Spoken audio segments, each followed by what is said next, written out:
Welcome to this session. Today, in this session, I am going to discuss the term called moment of inertia. First of all, what is moment of inertia? What is its importance? This thing is very important. What is moment of inertia? So I will say the moment of inertia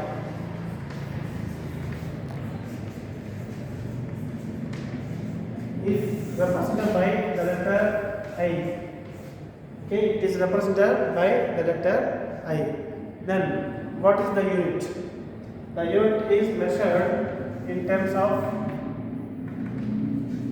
meter power 4 or millimeter power 4 or centimeter power 4. Okay, both are mutually convertible. By definition, on physics, how can we find the moment of inertia? Moment of inertia is nothing but how difficult a body is to be rotated.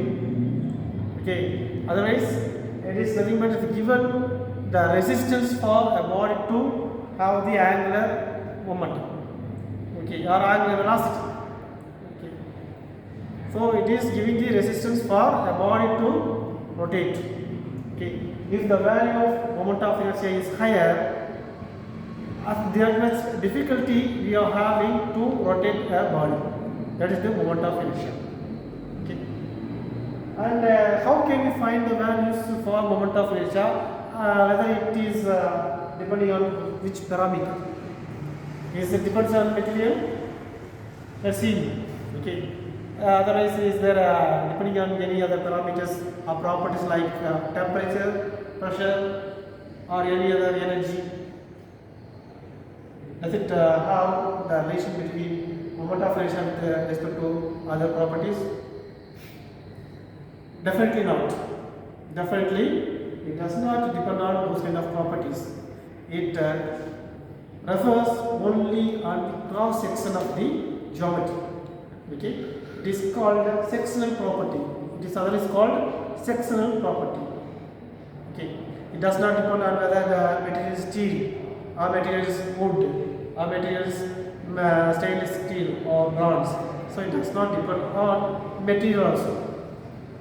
Okay, let's have for a rectangular section.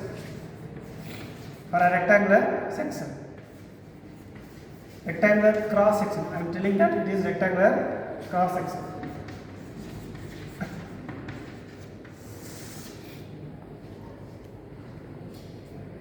Let's have a geometry like circle having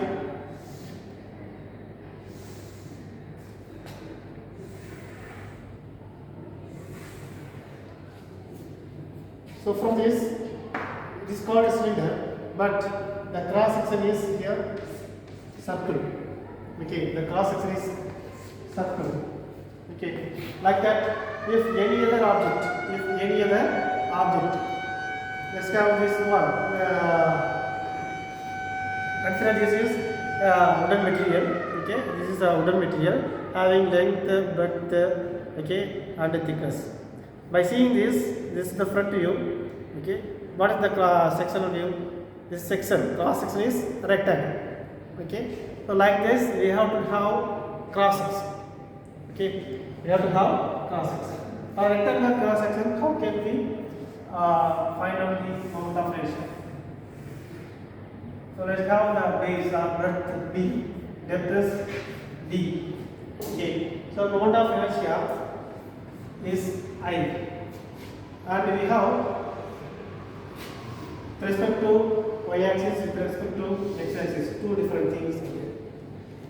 So I can have with respect to x-axis, with respect to x-axis, and with respect to y-axis, iy.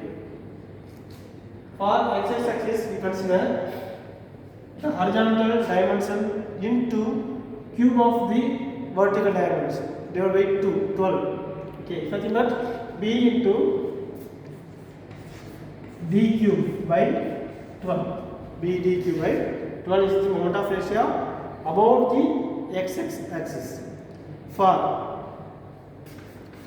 about y-axis, same methodology only.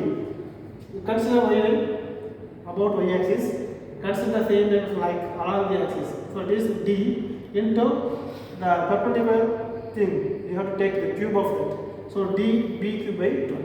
Okay, d cube by 12 is the moment of inertia for the rectangular section. Okay, now from that you can say that what is the unit. So b into d both are having the unit of distance only, centimeter, meter, millimeter. So millimeter into millimeter cube or meter into meter cube, so meter power 4 will be the unit. Generally this is called area moment of inertia. We are considering only area, cross sectional area alone. Okay, so this is called the area moment of inertia. Okay, for a circular section, for a circular section,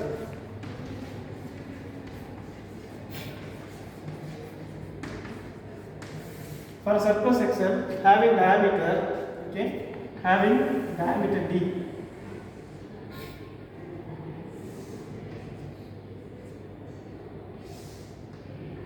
the center point having diameter d, then how can we find out the moment of inertia for circular section? Circular section IXX. Okay, to take horizontal axis, top and bottom. Okay, so here you have a curvature, so this pi will come for the circumference line, pi d power 4 by 64, pi d power 4 by 64, and I also equal to pi d power 4 by 64. I-axis equal to pi d power 4 by 64. The same thing is in the y-axis. How it is possible? It is possible since it is multi-dimensional symmetry. Okay, to take horizontally, it is also semicircle, it is also semicircle, and vertically, left and right, both are semicircle only. Okay, so diameter is the same. So we will have the same moment of inertia about y-axis and center y-axis for the circular cross section. And it does not depend on, I told you, now I just take the cross section only. I have not taken into account for whether this cross section is made of any other material or not. Does it depend on any other property like temperature, what temperature it is, what pressure it is maintained? So I didn't take anything else. I just take the dimension of the cross section. Okay, so this is about amount of inertia to find out for a rectangular fluid, circular cross section. Okay, so we will have another video in the next session. Thank you.